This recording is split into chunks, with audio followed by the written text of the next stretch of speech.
Dans cette vidéo, nous allons expliquer quel est le lien entre l'énergie transférée par un appareil électrique, la puissance qu'il reçoit et sa durée de fonctionnement.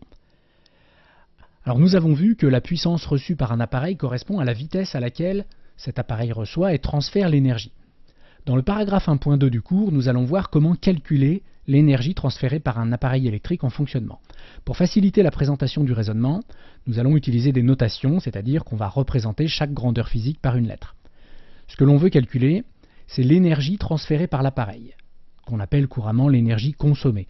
En fait, un appareil électrique consomme en effet de l'énergie électrique, mais il la transfère sous d'autres formes d'énergie. Par exemple, un radiateur électrique transfère de l'énergie électrique sous forme d'énergie thermique.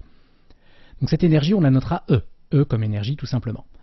L'énergie transférée par un appareil électrique, c'est une grandeur qui ne fait qu'augmenter. À chaque fois qu'on met l'appareil en route, il transfère de l'énergie, puis la fois d'après, il transfère à nouveau de l'énergie, et ainsi de suite, ce qui fait que l'énergie transférée par un appareil ne fait qu'augmenter à chaque fois qu'il fonctionne. Alors on va voir que l'énergie transférée par un appareil dépend de deux facteurs. Le premier, c'est la puissance reçue par l'appareil, qui sera notée P. P comme puissance, tout simplement. La puissance reçue par un appareil, c'est la vitesse à laquelle l'appareil transfère l'énergie. Les différents appareils sont plus ou moins gourmands en énergie. Ils reçoivent une puissance plus ou moins élevée en fonction de leurs besoins pour fonctionner correctement. Le deuxième facteur dont dépend l'énergie, c'est la durée de fonctionnement de l'appareil. Une durée qu'on va noter T, T comme temps.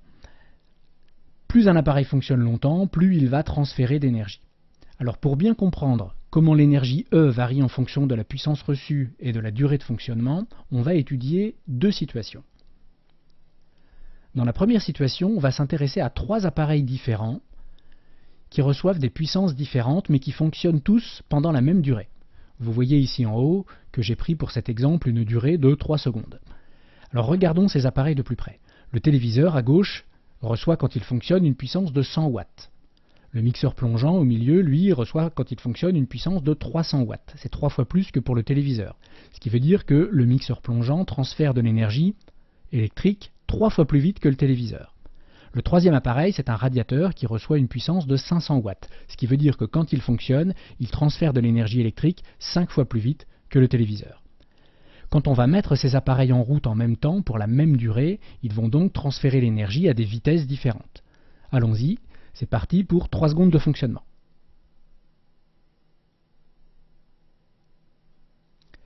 Voyons la quantité d'énergie transférée par chaque appareil. Le téléviseur a transféré une certaine quantité d'énergie, que j'ai représentée par le petit bloc ici, le petit bloc bleu, qui va nous servir de référence. Le mixeur plongeant, qui reçoit une puissance 3 fois plus grande que la télé, a transféré une quantité d'énergie 3 fois plus grande que la télé. Pour le radiateur, qui recevait une puissance 5 fois plus élevée que la télé, la quantité d'énergie transférée est 5 fois plus élevée que pour la télé. Donc on voit que pour une durée de fonctionnement donnée, la quantité d'énergie transférée par un appareil est proportionnelle à la puissance que reçoit l'appareil. Étudions maintenant une seconde situation, dans laquelle on fait fonctionner le même appareil, j'ai gardé la télé ici, mais pendant des durées différentes. Ici vous voyez 3 situations, 3 durées différentes de fonctionnement de la même télé. Dans le premier cas, elle fonctionnera 3 secondes, comme tout à l'heure. Dans le deuxième cas, elle fonctionnera 6 secondes, donc 2 fois plus longtemps. Et dans le troisième cas, elle fonctionnera 12 secondes, donc 4 fois plus longtemps que dans la première situation. Quand on va mettre ces télés identiques en route en même temps, elles vont donc transférer l'énergie à la même vitesse, puisqu'elles reçoivent la même puissance, mais pendant des durées différentes. Allons-y, c'est parti. La première télé a été arrêtée au bout de 3 secondes, la deuxième après 6 secondes, et la dernière continue de fonctionner jusqu'à 12 secondes. Voyons la quantité d'énergie transférée dans les 3 situations.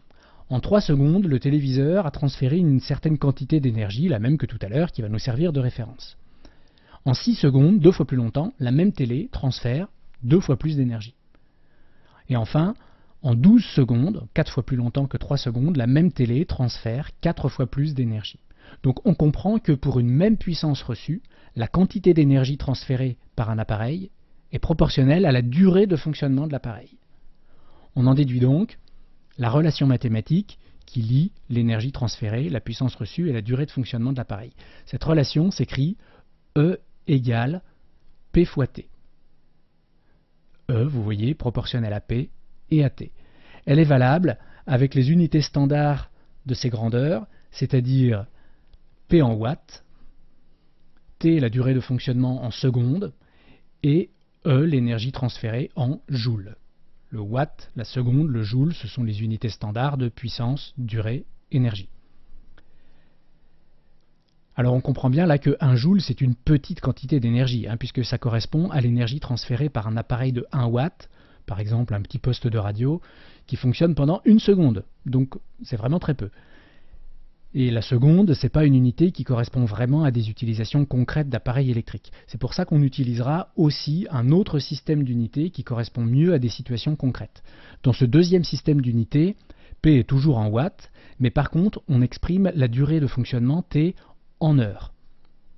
L'unité d'énergie qui correspond s'appelle alors le wattheure, qui s'écrit comme vous le voyez tout simplement, et dont le symbole est grand W, petit h, comme le symbole de watt à côté du symbole de heure. Voyons à quoi correspond un wattheure. Un wattheure, c'est par exemple l'énergie que reçoit un appareil de puissance 1 watt qui fonctionne pendant 1 heure. Vous voyez qu'en faisant le calcul avec le système d'unités en bleu, on trouve bien que l'énergie E vaut 1 wattheure. C'est par exemple l'énergie transférée par un petit poste de radio qui fonctionnerait pendant 1 heure. Allons plus loin. 1 heure, c'est 3600 secondes. Donc en faisant le même calcul mais avec le système d'unités en vert, on trouve que l'énergie E vaut 3600 joules. On en déduit donc que 1 wattheure est égal à 3600 joules. Donc, sur votre polycopier, au dos de la première page, vous allez écrire ceci. L'énergie E reçue par un appareil de puissance P qui fonctionne pendant une durée T se calcule ainsi, 2 points, et en dessous, la relation mathématique E égale P fois T avec les deux systèmes d'unités. Alors commencez bien à gauche sur votre feuille pour écrire tout ça sur la même ligne et avoir suffisamment de place.